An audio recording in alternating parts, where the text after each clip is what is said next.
बच्चों, modern English school के e learning कार्यक्रम में आप सभी विद्यार्थियों का हार्दिक स्वागत है। मैं विपुल कुमार सिंह, आपका हिंदी शिक्षक। इस वीडियो के माध्यम से आपके हिंदी पाठ्य पुस्तक बसंत भाग 3 के पाठ 4 दीवानों की हस्ती लेकर उपस्थित हुआ हूँ। इसके पूर्व में इसके कवि भगवती चरण वर्मा जी का जीवन परिचय मैं भेज चुका हूँ।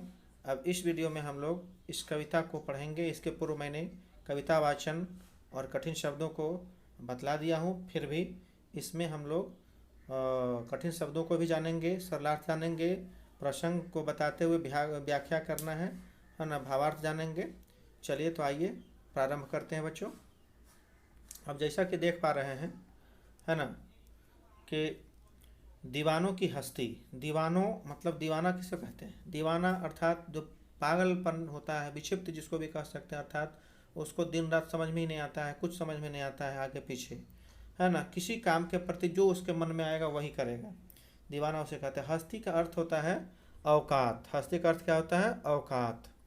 चलिए अब यहाँ हम लोग दीवानों की हस्ती चैप्टर पढ़ेंगे।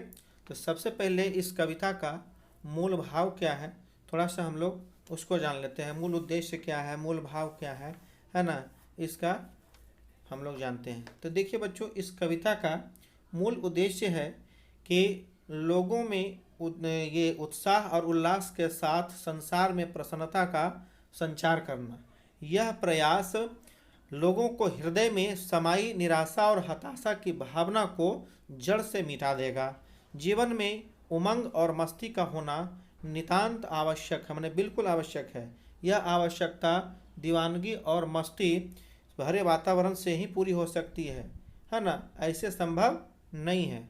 तो कविता का मूल उद्देश्य यही है ना, जो लोगों के अंदर निराशा या हताशा भर गया है उसको जड़ से मिटा देना और उसके अंदर उत्साह और उल्लास का जो है भावना को जागृत करना, है ना, उसके अंदर संचार करना, और ये जरूरी भी है। इस कविता का मूल उद्देश्य यही है। कह सकते हैं कि इसका भावना क्या है कि इस कविता में इस कविता के दीवानों की हस्ती कविता के माध्यम से कवि प्रेमी हृदय का पता चलता है कि वो एक प्रेमी हृदय का व्यक्ति है। कौन? कवि। और कहता है कि जो समाज से प्रेम करता है, और कवि समाज में व्याप्त प्रत्येक दुख और कष्ट को जो है समाप्त कर चारों तरफ ही दीवानगी और मस्ती का वातावरण जो है स्थापित करना चाहता है। ठीक है। और कवि अपने मन में छिपी भावनाएं जो है कभी उल्लास के रूप में तो कभी आंसू के रूप में तो समय समय पर जो है ये प्रकट करते रहता है, और उसकी यही भावनाएं उसके समाज हितैषी या उसके भलाई के लिए जो है होता है। तो इसका ये हितैषी, ये समाज के हितैषी जो है सबसे बड़ा प्रमाण है। चलिए अब बिना समय गंवाए इसके लिए हम आप लोगों को पहले ही बतला दिए कि इसका मूल उद्देश्य क्या है, इसका ये भावना क्या इसमें रखता है। अब इसके बारी बारी जो है आपका क्या कहते हैं, 6 इसमें जो है आपका काव्यांश है। 6 को बारी बारी से हम लोग पढ़ेंगे और इसके जो है अर्थ को हम लोग जानेंगे। ठीक है बच्चों। चलिए अब पहला में है आपका कि पहला में है, हम दीवानों की क्या हस्ती है, आज यहाँ कल वहाँ चले, मस्ती का आलम साथ चला, हम धूल उड़ाते जहाँ चले। चलिए सबसे पहले इसका हम क्या जानेंगे, इसका कठिन जो शब्द है, कुछ क्लिष्ट जो इसमें शब्द है उसका अर्थ हम लोग जान लेते हैं। तो जैसे यहाँ पर है दीवाना। दीवाना का अर्थ होता है, इसे मैं भेज दिया हूँ फिर भी मैं बतलाता हूँ। दीवाना का अर्थ होता है विचित्र, है ना, मतवालापन जो है, या कह सकते हैं कि पागलपन भी हम कहेंगे तो कोई दिक्कत नहीं है। हस्ती मतलब हैसियत या औकात। आलम मतलब दशा या अवस्था, है ना। मस्ती मतवालापन, है ना, मस्त होने की क्रिया। और धूल उड़ाना का मतलब होता है मदमस्त होकर के चलना, यानी उसको अपने में वो मस्त रहता है ना। वैसे लोग मदमस्त होते हैं जो फाका मस्ती में भी मस्त रहते हैं। फाका मस्ती से अर्थ होता है यहाँ पर बच्चों कि जो कमी में भी, जिसके पास कमी है हर चीज़ों का, फिर भी वो खुश है, किसी प्रकार का कोई गम नहीं है, और कि कमी में भी खुश रहकर जिंदगी जीना यानी जीवन यापन करना फाका मस्ती कहलाता है। चलिए बच्चों, तो अब इसके माध्यम से हम लोग ये जान लेते हैं कि इसका ये तो हो गया आपका अर्थ। अब इसका हम लोग जानते हैं, सबसे पहले हम लोग प्रसंग जानेंगे। प्रसंग के बाद में हम लोग जानेंगे कि इसका व्याख्या क्या होगा। तो इसका प्रसंग इस प्रकार से लिखेंगे, है ना। पूर्व कविता ध्वनि में मैं बतलाया था आपको, है ना। तो उसमें इसमें भी वही चीज़ है, थोड़ा सा इसके अनुसार चलेगा। क्या है बच्चों यहाँ पर कि प्रस्तुत काव्यांश हमारी हिंदी पाठ्यपुस्तक बसंत भाग 3 में संकलित दीवानों की हस्ती नामक कविता से लिया गया। इसके कवि भगवती चरण वर्मा जी हैं और इस कविता में कवि ने उन मनुष्यों का उल्लेख किया है, उन व्यक्तियों का उल्लेख किया है जो दीवानों के समान मस्ती भरा जीवन और स्वच्छंद विचार रखते हैं, है ना। उनकी यह विचारधारा दूसरों में खुशी और उत्साह का संचार करने वाली है। ये इसमें प्रसंग के साथ इसको लिखेंगे, है ना। और उसके बाद इसका व्याख्या इस तरह से करेंगे कि हम दीवानों की क्या हस्ती है, आज यहाँ कल वहाँ चले, मस्ती का आलम साथ चला, हम धूल उड़ाते चले। तो देखिए इसका इस तरह से हम कर सकते हैं कि प्रस्तुत काव्यांश के माध्यम से भगवती चरण वर्मा जी ने दीवानगी और मतवालेपन का सुंदर वर्णन किया है और वे कहते हैं कि हम दीवानों का क्या अस्तित्व है, क्या हस्ती है, हमारी कोई हैसियत नहीं है, कोई औकात नहीं है। हम आज यहाँ हैं तो कल कहीं और चल देते हैं, हमारा कोई ठौर ठिकाना नहीं है, कोई एक जगह निश्चित जगह नहीं है। हम जहाँ भी अपने पैरों से जाते हैं, हम जहाँ भी जाते हैं अपने पैरों से, है ना, धूल मिट्टी उड़ाते चलते हैं। अर्थात वहाँ मतवालापन भी हमारे साथ चलता है, अर्थात हम मदमस्त होकर चलते हैं और मतवालेपन एवं मस्त होने की दशा भी हमारे साथ चलते रहती है और चल पड़ती है। अर्थात मैं जहाँ होता हूँ मेरे साथ मतवालापन भी होता है। चलिए ये पहला आपका ये काव्यांश था, इसका व्याख्या इस तरह से मैंने बतलाया। अब जो है आपको अगला जो है क्या है वो देखिए। आए बनकर उल्लास अभी, आंसू बनकर बह चले अभी, सब कहते ही रह गए अरे तुम कैसे आए और कहाँ चले। तो देखिए यहाँ पर इसका जो है कठिन शब्द इसमें कुछ नहीं, उल्लास तो आपका खुशी ही है ना, और आंसू तो आंसू है इसमें, और वैसा कोई जो है कठिन शब्द है नहीं, तो इसमें कठिन शब्द की ज़रूरत नहीं है बताने का, बाकी सब तो जानते ही आप लोग। चलिए इसका तो इस तरह से प्रसंग लिखेंगे। प्रसंग में है कि प्रस्तुत पद्यांश या काव्यांश हमारी हिंदी पाठ्य पुस्तक बसंत भाग 3 में संकलित दीवानों की हस्ती नामक कविता से ली गई है और इसके कवि जो हैं भगवती चरण वर्मा जी, है ना। इस कविता में दीवानगी और मतवालेपन का सुंदर जो है चित्रण करते हुए, है ना, अपने मस्ती बिखेरते हुए मतवालेपन का सुंदर चित्रण किया है। इसमें ये प्रसंग में लिखेंगे। अब इसका भावार्थ बोलिए या व्याख्या बोलिए कि व्याख्या इस प्रकार है कि प्रस्तुत काव्यांश में कवि जो है कहता है कि हम कभी खुशी और कभी उत्साह के रूप में चलते हैं, खुशी और उत्साह के रूप में चलते जाते हैं और कभी दुख और आंसू बनकर निकल जाते हैं। जैसा कि यहाँ पर देखिए आपका कह रहा है कि आए बनकर उल्लास अभी और आंसू बनकर बह चले, अर्थात जब वे लोगों के बीच में जाते हैं तो वो अपना हृदय से खोल करके खुशियाँ बांटते हैं, है ना, उनके साथ मिलते हैं जुलते हैं और उसके बाद जब वहाँ मिलते हैं जुलते हैं अपनी खुशी को बांटते हैं तो लोगों में जो है उल्लास अर्थात प्रसन्नता की भावना जागृत हो जाती है। लेकिन जैसे ही वहाँ से चलते हैं, क्योंकि उनको तो रुकना नहीं है, वैसे मदमस्त लोग कभी रुकता नहीं है, इसलिए जब वो चलते हैं अर्थात वहाँ से चले जाते हैं तो लोगों में गम की आंसू बहने लगती है कि देखो आए थे तो कितना अच्छा, हम लोग में प्रसन्नता और उल्लास की भावना से जो है हम ओतप्रोत थे, लेकिन अब यही जो है चले गए तो फिर वापस जो है वो लोग उनके गम में चले जाने, गम में आंसू बन जो है बहाते हैं और फिर वे लोग कहते हैं कि अरे अभी तो आए ही थे और वे कैसे चले गए। अर्थात कहने का मतलब हुआ कि भाव यहाँ है कि हम लोगों को एक भाव से जीवन यापन करना चाहिए कि ज़्यादा दुख हो तो ज़्यादा घबराना नहीं चाहिए और ज़्यादा ये सुख हो तो हमें किसी प्रकार का इतना जो है भी लोगों खुशी के आने पर लोगों के मन में प्रसन्नता जो है उठता ही है, लेकिन खुशी से इतना उछलने नहीं लगना चाहिए कि दिक्कत हो जाए। तो इसलिए हमको समान भाव से जीवन यापन करना चाहिए, है ना। सुख भी आए तो हमको सरल और साधारण ढंग से ही जीवन यापन करना चाहिए, अगर दुख भी हो तो उसको भी हम लोग को एकदम आराम से जो है काटना चाहिए, यानी समान भाव से हम लोगों को अपना जीवन यापन करना चाहिए, है ना। चलिए अब आपका अगला जो है काव्यांश है वो है, किस ओर चले यह मत पूछो, चलना है बस इसलिए चले, जग से उसका कुछ लिए चले, जग को अपना कुछ दिए चले। ये देखिए, इसमें इस प्रस्तुत काव्यांश में आपका, इसमें भी क्लिष्ट शब्द नहीं है ज़्यादा, है ना, इसमें भी क्लिष्ट शब्दों का जो है ये नहीं है। तो इसमें क्लिष्ट शब्द जैसे है आपका कि किस ओर चले यह मत पूछो, चलना है बस इसलिए चले, जग से, जग मतलब यहाँ संसार होगा, है ना, उसका कुछ लिए चले कुछ दिए चले, इसमें कुछ नहीं, जग मतलब यहाँ संसार होगा, दुनिया होगा। तो इसमें भी इस तरह से बच्चों कि प्रस्तुत काव्यांश के माध्यम से, है ना, प्रस्तुत काव्यांश जो है उसका प्रसंग लिखेंगे, क्योंकि प्रस्तुत पद्यांश या काव्यांश हमारी हिंदी पाठ्य पुस्तक बसंत भाग 3 में संकलित दीवानों की हस्ती नामक कविता से लिया गया है। इसके कवि ने स्वच्छंदता और समर्पण के सुंदर दृश्य को चित्रित किया है। यहाँ कवि संसार में कुछ लेने और देने की बातें कर रहा है। क्या लेने देने की बातें कर रहा है वो आइए देखते हैं। तो कहता किस ओर चले यह मत पूछो, चलना है बस इसलिए चले, जग से उसका कुछ लिए चले, जग को अपना कुछ दिए चले। यानी प्रस्तुत, यानी व्याख्या इस तरह से है कि प्रस्तुत काव्यांश के माध्यम से, प्रस्तुत काव्यांश के माध्यम से कवि, है ना, कहना चाहता है कि वह किस दिशा में चल रहा है और क्यों चल रहा है यह बात मत पूछो, क्योंकि उसको चलना है, वो एक जगह मतवालापन है, मदमस्त है, दीवाना है, वो एक जगह रुक नहीं सकता है, इसलिए वो किधर जा रहा है, क्यों जा रहा है, ये पूछना नहीं है। वो यहाँ कवि स्वयं अपने आप को दीवाना के रूप में यहाँ पर प्रकट किए हुए हैं, देख रहे हैं, है ना, कवि भी उस रूप में है।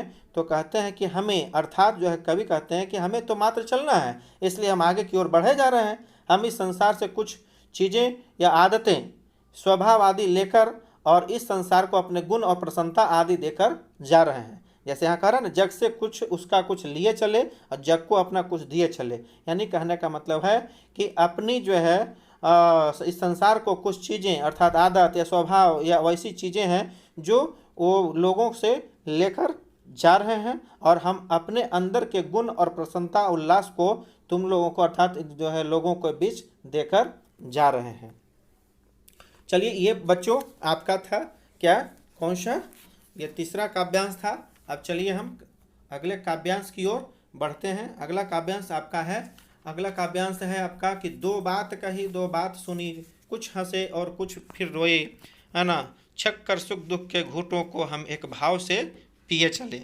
देखिए, इसमें यहाँ पर कहता है कि दो बात कही दो बात सुनी, कुछ हंसे और फिर कुछ रोए, छक कर सुख दुख के घूंटों को हम एक भाव से पिए चले। चलिए, इसमें कुछ क्लिष्ट शब्द है। छक कर मतलब जी भर कर, यानी तृप्त हो करके, मन प्रसन्न हो जाए, हमने जो कुछ हो, खाने की पीने की जब बात आती है तो यहाँ खाने पीने की बात नहीं है, लेकिन तृप्ति का मतलब संतुष्टि मिल जाना, है ना। छक कर मतलब जी भर कर, अच्छी प्रकार से, और पिए मतलब पीना, भाव, यहाँ तो भाव है, एक भाव मतलब समभाव, समानता की भाव ये होनी चाहिए। तो ये हो गया आपका सरलार्थ। चलिए, इसका इसी प्रकार आपको प्रसंग भी लिखना है। क्या प्रसंग लिखना है कि प्रस्तुत काव्यांश, है ना, हमारी हिंदी पाठ्य पुस्तक बसंत भाग 3 में संकलित दीवानों की हस्ती नामक कविता से ली गई है। इसके कवि जो है भगवती चरण वर्मा जी, है ना, कविता में मस्ती और दीवानगी का सुंदर चित्रण किया है, और यहाँ कवि ने सुख दुख को जी भरकर भोगने की बात कही है।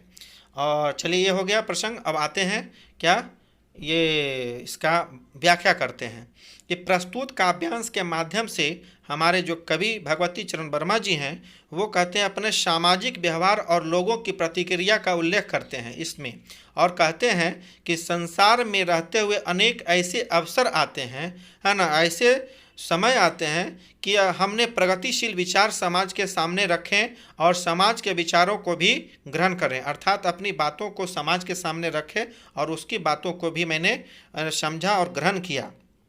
कभी जीवन में सुख के पल भी आए, सुख के समय भी आए, और कभी कभी जो है असहाय दुख भी झेलना पड़ा, लेकिन सुख दुख की अवस्था को हमने सदैव अर्थात हमेशा जो है एक भाव से के समान जो है भोगा, एक समान जो है समझा, है ना, न तो सुख से अधिक खुश हुए और न दुख से अधिक दुखी। इसी तरह हमारा जीवन व्यतीत कर लिया, मैंने व्यतीत कर लिया।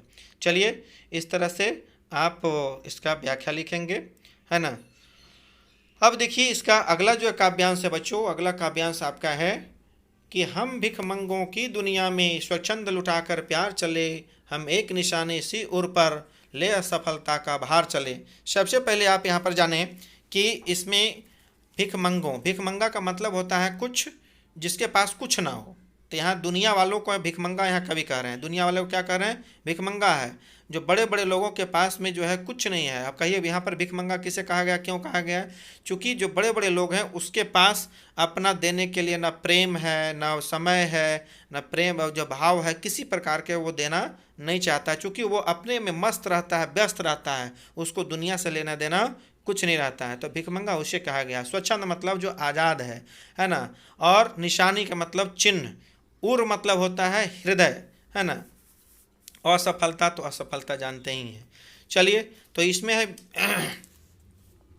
कि इसका भी इस तरह से हम लिखेंगे कि प्रस्तुत काव्यांश हमारी हिंदी पाठ्यपुस्तक बसंत भाग 3 में संकलित दीवानों की हस्ती नामक कविता से ली गई है और इसके रचयिता या कवि भगवती चरण वर्मा जी हैं। तो इस कविता में, ये काव्यांश में है ना, कवि ने मस्ती के आलम को दर्शाया है और यहाँ कवि ने स्वच्छंद रूप से प्यार लुटाने की बात कही है ना। चलिए तो इस पर क्या कहते हैं काव्यांश की जो व्याख्या है उसको हम लोग देखते हैं। तो प्रस्तुत यहाँ पर कहता है कवि के प्रस्तुत काव्यांश के माध्यम से कवि यहाँ पर कहना चाहते हैं कि वे भिखारियों की इस दुनिया में, वे भिखारियों के इस दुनिया में है ना स्वतंत्र भाव से अपने प्यार को लुटाया और लुटा कर के चल पड़े। और कहता है कि वह बिना किसी भेदभाव और स्वार्थ के अपने प्रेम को सभी में समान रूप से लुटाते चले, है ना। और चलते चलते वो लुटाते हुए आगे बढ़ते चले गए। और कहता है कि वे अपने दिलों में निराशा और हताशा का भाव निशानी के रूप में लिए चल पड़े। अब कहे कि यहाँ पर सबके अंदर जो है से प्यार दिए, फिर निशानी क्या? तो बहुत ऐसे जो है जिनके पास वे हमारे जो कवि थे सभी के पास पहुँच नहीं पाए और अपनी जो है प्रेम और खुशी और उल्लास जो है ना, सबके पास दे नहीं पाए। तो जो बच गए उसी की जो है असफलता, उसी को ये असफलता मान करके और अपने हृदय पर, अपने उर पर जो है ये एक असफलता का बोझ समझ लिए कि मैंने सबको नहीं कर पाया, खुश नहीं कर पाया, है ना। अपने प्रेम को जो है समान रूप से सभी के पास नहीं पहुंचा पाया, इसीलिए उनके हृदय पर ये एक असफलता जैसा भार लग रहा है, बोझ लग रहा है ना। वह अपने दिलों में निराशा और हताशा का भाव अब निशानी लिए चल पड़े और कहता है कि हम निराशा और हताशा के रूप में असफलता को बटोरे जा रहे हैं। बस वही, चूँकि सभी को वो दे नहीं पाए। चलिए अब अंतिम और छठा जो है आपका जो पद्यांश है अर्थात काव्यांश है उसका मैं यहाँ पर अब व्याख्या करूँगा। तो अंतिम में है कि अब अपना और पराया क्या, आबाद रहे रुकने वाले, हम स्वयं बंधे थे और स्वयं हम अपने बंधन तोड़ चले। सच में सबसे पहले इसका हम जानते हैं अपना और पराया। अपना और पराया का मतलब यहाँ पर इस दुनिया में तो कोई अपना पराया ना, सब जो एक है ना। अपना का मतलब जो यहाँ पर हमारे अंदर जो हम और हम तुम का ये जो भावना जो चलते रहता है ना, इसी को यहाँ पर कहता है अपना और पराया। आबाद रहना मतलब खुश रहना होता है ना। और फिर क्या है, बंधन, बंधन मतलब बेड़ियाँ होता है जिससे जकड़े होते हैं। अब वो बेड़ियाँ सच का होता है या दिमागी भी होता है, बातों का जो है बंधन होता है, बेड़ियाँ होता है ना। तो यहाँ बातों की जो है बंधन है। चलिए तो इसमें यहाँ पर हम लोग देखते हैं कि इसका क्या है, कठिन शब्द तो बता दिए, हाँ ना। प्रस्तुत काव्यांश के माध्यम से क्षमा करेंगे, इसका प्रसंग भी बतला दूँ। प्रस्तुत काव्यांश हमारे हिंदी पाठ्य पुस्तक बसंत भाग 3 में संकलित दीवानों की हस्ती नामक कविता से ली गई है। इसमें कवि ने सच्चे मत वालेपन अर्थात जो है परंपराओं और सामाजिक जटिलताओं से ऊपर उठे लोगों का वर्णन करते हुए यहाँ पर कहते हैं कि अपने और पराया में भेद क्या है, ये सब भेद को भुला करके सभी को खुश रहने के लिए बात कहते हैं। कौन कहते हैं?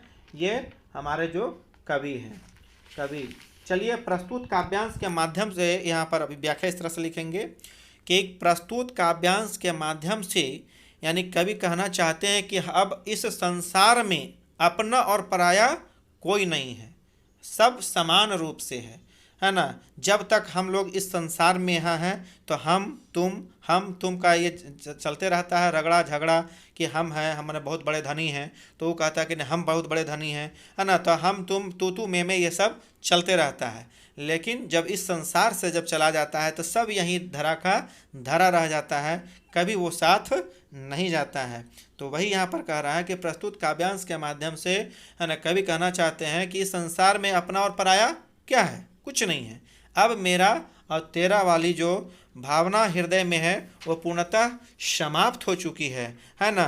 कवि संसार में रहने वाले अर्थात अब यहाँ पर जो रुक गए हैं, अब जो जीवित हैं, अब रह रहे हैं, उनको कहते हैं कि यहाँ जो अब रहने वाले लोग हैं, बचे हुए लोग हैं, अब आबाद रहें अर्थात खुश रहें, है ना। और कवि के अंदर जो पहले जिस प्रकार से विरोधाभास हुआ करता था, या लोगों में अभी भी विरोधाभास होता है कि हम तुम मैं का जो है ये लगा रहता है कि मैं हूँ, मैं मेरे सामने कोई नहीं है, ये उसमें जो है हमारे कवि भी थे, तो उनके अंदर का यह जो विरोधाभास है वो खत्म हो जाता है। और कवि कहते हैं कि वह जो है, अर्थात कवि कहते हैं कि हम जो अपने इस बंधन में खुद बंधे थे और इस बंधन को, है ना, इस बंधन की बेड़ियों से मैं अपने आप को तोड़कर, है ना, आगे चल पड़ा हूँ, है ना। तो चलिए, इस तरह से आपका ये पाठ भी जो समाप्त हो गया। इसमें किसी प्रकार का कोई दिक्कत हो तो आप पूछने के लिए स्वतंत्र हैं, किसी तरह का दिक्कत हो तो पूछने में हिचकिचाने की ज़रूरत